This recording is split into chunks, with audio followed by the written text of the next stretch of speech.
Julia.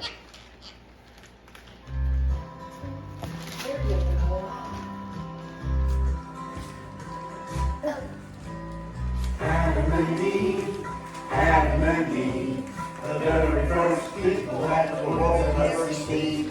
Adam and Eve, Adam and Eve, were made in the image of God. Now Adam, he was the first one around. God made him from the dust of the ground. He gave him a job and he gave him his life, but he didn't yet have a wife. Now it was good for Adam to be all alone in the garden, you see. So God put Adam in a real deep sleep.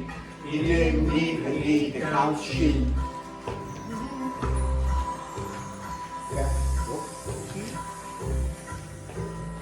God took a rib from Adam's side.